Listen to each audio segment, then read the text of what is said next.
মাছের আব্বু এই এই বিড়ালটার নাম কি রাখা যায়? বিড়াল নাম রাখবো আমি টমি। টমি? টমি টমি। এই বিড়াল যে কোন জায়গা হাতে আইছে? আসছে কোথা থেকে আসছে আসছে এখন আমার ঘরে তাক ভালো লাগছে, সে আইছে। থাক দুইটা মিলে থাক, মনি আছে টনি আছে।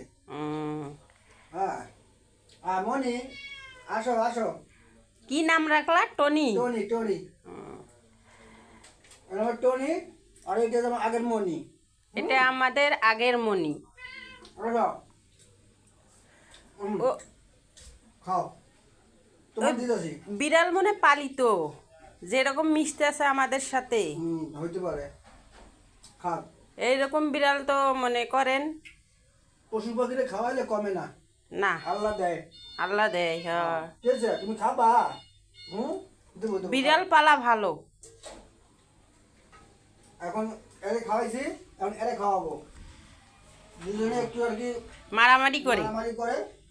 এক লগে দেওয়া যায় না। আর খাওয়াই দেখতে পারে না। তোমারে খাওয়া দেবো এখন। খারাপ চলো হাঁটো আসো রান্নাঘরে আসো আসো আসো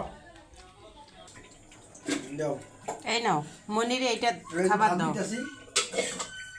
এই যে মনির জন্য ভাত নিলাম। অল্পটুক দাও। মনি কাম হেয়ার এর জন্য মাছ দাও, বাইসা দাও। এই যে বড়টা দেই। আজকে মাছ সিদ্ধ করার দরকার নাই, এই যে বড় মাছ দিছি। তরকারি রান্না করছি সেটাই দিয়ে সালাম। এই এখন মাই খালি। তুমিও না খাও। এই টেবিল আমরা তো ভাত খাই না, ওদের ওদের জন্যই হয়েছে টেবিল ভালো। এই তুমি না খাইলা? ধরো সব খাবি সব খাও। তুই আবার আইসস, তোরে মারবো। বদমাইশ। খা। এই যে খালি মাছটুকু বাইসে বাইসে খায়। এই ভদ্র আমার মনি, ভাত খাবার চায় না, খালি মাছ খায়।